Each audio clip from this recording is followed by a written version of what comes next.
Hola, muy buenas noches. Mi nombre es Andrés Méndez. Soy aspirante a la licenciatura en Derecho. Bueno, yo voy a hablar sobre delitos sexuales. Quiero comenzar con esta frase que dice: la educación es la vacuna contra la violencia. Esta frase es dicha por Edward James Olmos. Este es un famoso actor de Hollywood. Una de sus cintas más, o como más lo pude yo identificar, fue que hizo el papel del papá de Selena en la película de la vida de Selena. Y creo yo que es algo muy real lo que él menciona, ya que la educación es la vacuna contra la violencia. ¿Por qué? Porque toda la gente o la educación que nos den nuestros padres desde pequeños es la educación que vamos a tener durante el largo de nuestra vida. Vamos a ser buenas personas, vamos a ser respetuosos, eh, vamos a ser comprometidos, o sea, todos los valores que nos inculcan, ya que si hay gente o hay personas que agreden a los niños, agreden a las personas, los agreden ya sea física o mentalmente, los niños crecen con algún problema, a lo cual después los lleva a tener otro tipo de situaciones ya de grandes. ¿Qué pasa? Yo voy a hablar sobre delitos sexuales, como bien lo saben. Pues los delitos sexuales son penalizados por el Código Penal Federal. En esto pues se engloba lo que es el abuso infantil, violación a mujeres, lo que es el hostigamiento sexual, el abuso sexual, incesto, violación en el matrimonio, que realmente son delitos graves ante la sociedad. Muchas veces se toma en cuenta que no son tan, o muchas veces no lo toman tan en cuenta. ¿Por qué? Porque mucha gente no los denuncia, no habla. ¿Por qué? Por temor. En cuanto a los niños, pues bueno, los niños están amenazados. eh, te voy a pegar, te voy a acusar con tu mamá, eso no es cierto. Entonces, hay mucha gente que no habla sobre este tipo de situaciones por un temor. Aparte, todavía hay algunas creencias en ciertas familias, ay no, pues es que abusaron de ella, qué feo, qué va a decir la gente, qué van a pensar de la familia, que tenemos que olvidarnos de esto. Esto se tiene que denunciar ante un juez, ante una fiscalía, para que así se pueda actuar y se castigue a la persona que lo cometió. Ahora, ¿quiénes son las víctimas? Hay infinidad de víctimas. Las víctimas pueden ser desde mujeres, niños, adolescentes, gente adulta, las cuales pueden ser víctimas. ¿Quiénes son los agresores? Los agresores por lo regular son gente adulta, gente masculinos o varones, los cuales tienen algún problema a lo mejor mental, psicológico, a lo mejor están peleados con la pareja, su cónyuge, por así llamarlo, o llamarlo así, que es el cónyuge, y muchas veces abusan por eso de los niños. Ahora, ¿cómo ocurre el abuso? El abuso ocurre dependiendo de la situación o de la persona a la cual se va a abusar. ¿Por qué? Si es un infante, pues se le empieza a hablar bonito, los empiezan a engañar, a lo mejor el no digas nada, te voy a traer esto, pero déjame hacer esto. Siempre está de por medio un fin común, bueno, no fin común, sino ahí de por medio ciertas cosas para poder engatusar al menor. En mujeres, por ejemplo, se utiliza mucho lo que es la agresión física. Esta agresión física pues pueden ser los golpes, puede ser amenazas a lo mejor con un objeto punzocortante, algún arma de fuego, someterla, amarrarla, X situaciones. En varones no se da mucho el abuso o las violaciones. ¿Por qué? Porque es más frecuente que el varón las haga. Ahora, ¿cuáles son sus efectos? Provoca muchos efectos en una víctima o a una persona que ha sido víctima de delitos sexuales, provoca muchos efectos debido a que les llega a provocar daño psicológico, daño ante la sociedad. ¿Por qué sociedad? Porque siempre lo van a estar señalando, a ella los violaron, a ese niño lo maltrataban, a ese niño abusaron de él. Entonces realmente es algo psicológico que les llega a provocar. Ahora, los delitos sexuales engloban varias formas de delitos.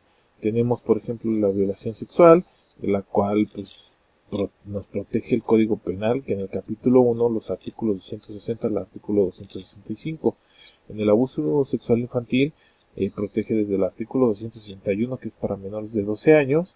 Bueno, que se movió un poco las flechitas. En el artículo 262 protege a los niños mayores de 18 años y hasta los 18 años. Y el artículo 266, en la violación en el matrimonio, lo ampara o lo protege lo que es el artículo 265 bis. El abuso sexual es ampara el artículo 259 bis. Que estos realmente están dentro del capítulo 1. Dentro del capítulo 1, ¿por qué? Porque protegen a las personas y aquí nos enuncia cuál es el castigo para este tipo de agresores. Puede ser desde los 6 meses hasta los 4 años, dependiendo de la severidad del daño. ¿Por qué? Porque si ya, por ejemplo, en la violación sexual hubo a lo mejor alguna penetración, ya sea con un miembro viril o sea con algún otro tipo de objeto, puede duplicarse su pena. En lo que es la máxima, se duplica al doble. También nos engloba lo que es el incesto, es en el artículo 272. Y bueno, pues el incesto nos implica que haya la cúpula entre hermanos o entre padres e hijos, madres e hijas, madres e hijos. Y esto pues nos lo determina en el capítulo 3, y por lo cual pues nos protege o ampara el artículo 272. El delito de adulterio se ve reflejado en el capítulo 4. Los artículos que nos amparan es el artículo 273, 274, 275 y 276. Ahora, en el Código Penal viene el capítulo 5, el cual nos engloba el artículo 276 bis, en el cual se establece si en el delito previsto resultan hijos, comprenderá pago alimenticio para estos y para la madre. Esto está escrito por ley, que si pues, la mujer, la mujer queda embarazada, llega a tener esto, forzosamente el agresor debe de pagar lo que es digamos que una pensión alimenticia, tanto para hijos como para la mamá. Ahora, debemos de tomar en cuenta que cuando se trata de una denuncia escrita, esta puede ser por parte de un policía, una denuncia directa por terceras personas, testimonios o piezas o una referencia institucional. ¿Por qué? Porque muchas veces los primeros que llegan a un lugar donde se ha llevado a cabo este tipo de situaciones, pues es un policía. Se le llama primero a la policía, ¿no? O la segunda parte o la segunda cosa importante es que llegan a un servicio médico, a un instituto médico, un instituto de salud, los cuales pues ahí mismo se puede hacer la denuncia para que así sea atendida. En el caso de una denuncia anónima puede ser mediante una llamada telefónica, por fax, correo electrónico o cualquier otro medio, dirigida a la institución pública o privada o a través del servicio 911. ¿Qué pasa? Aquí pues a lo mejor un vecino está viendo que están agrediendo a su vecino, a su vecina, a su vecinito, o que es un pequeño niño, puede hacer la denuncia. Hace ya la denuncia anónima rápido, llamada telefónica al 911, la cual ella expone el caso. ¿Para qué? Para que así llegue lo que es una patrulla y verifique la situación y pueda hacerlo en este tipo de situaciones. En el caso de que la víctima presente lesiones físicas o presente una crisis emocional, previo a la recepción de la denuncia, se debe coordinar su atención médica y psicológica inmediata. ¿Por qué? Porque muchas veces este tipo de pacientes entran en un estado de shock, que después ya no hablan o no quieren hablar debido al daño que sufrieron, al trauma que traen encima. También, ¿qué pasa? Se le hace la atención médica, se hace una revisión. ¿Para qué? Para valorar que no tenga ningún tipo de enfermedad sexual, ya sea, llámese herpes, llámese gonorrea, sífilis. Pero ¿qué pasa? No podemos decir VIH o SIDA, porque esto lleva un proceso de incubación mucho más prolongado, en el cual pues hay que darle tiempo y hay que tener en vigilancia al paciente ciertos meses o ciertos tiempos para poder realizar el estudio correspondiente y se descarte este tipo de situaciones. Y la atención psicológica es inmediata porque es un trauma que vive la persona. Hay que mantenerlo dentro de un régimen de consultas psicológicas para poderle ayudar y salir adelante de este tipo de problemas. Ahora, cuando ya se va a una fiscalía, ¿qué pasa? Se recibe la denuncia o el fiscal recibe, procede inmediatamente a realizar la evaluación inicial de una denuncia, en donde determina la tipicidad y calificación jurídica inicial de los hechos denunciados. ¿Qué pasa? Tipicidad se refiere a que nos va a determinar qué tipo de delito sexual fue el que se cometió. Él va a calificar dependiendo del artículo del Código Penal para que los hechos procedan a la denuncia. Y pues esto él lo comunicará inmediatamente a la víctima. En esta etapa se juega un papel crucial dentro del proceso, porque en ese momento la autoridad judicial va a determinar si el hecho denunciado es catalogado como un posible delito, lo cual va a conducir a que se produzca una investigación, o en caso contrario, que se formule algún requerimiento para concluir el proceso.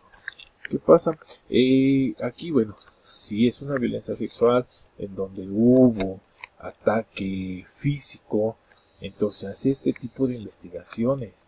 En un abuso sexual laboral es lo mismo, se investiga a la persona, se investiga al jefe directo y al subordinado. ¿Para qué? Para llevar esto. Pero si es, por ejemplo, en algún problema, algún delito sexual que también se consideran algunas palabras obscenas, pues realmente es una, digamos, un problema más fácil de concluir para el proceso o el proceso que lleva el fiscal.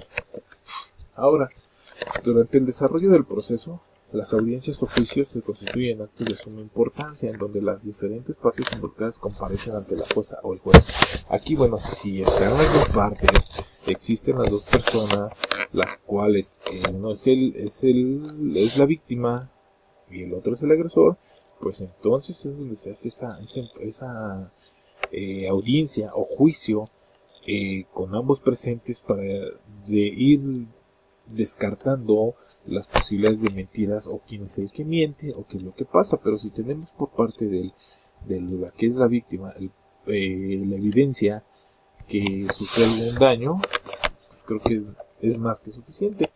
Ahora, en este espacio, dado la naturaleza de la materia que se valora, se debe de generar y garantizar la no revictimización de la persona ofendida. ¿Qué pasa?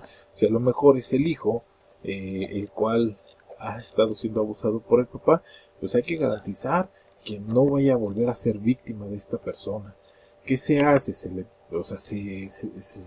pide que el padre se retire, se vaya del hogar, se le dan ciertos días para verlos bajo supervisión, ese tipo de cosas, y al padre pues se le trata o se le castiga dependiendo del problema o la agresión que haga. Para alcanzar esto es crucial que él o la funcionaria judicial esté atento al desarrollo de la audiencia o juicio y seguir una serie de recomendaciones de buenas prácticas y deberes que se detallan en el apartado siguiente. Bueno, el apartado siguiente no me da tiempo de colocarlo, de ponerlo o explicarlo debido al tiempo que tenemos.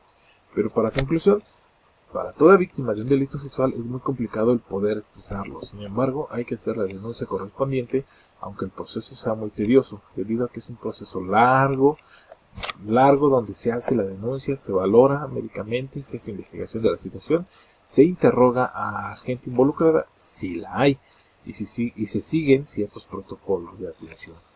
Esto es muy importante, que en verdad la víctima haga una denuncia. No se intimide ante las amenazas que le hagan, no se calle más. ¿Por qué? Porque eso es muy importante, porque así logra ayudar a más gente.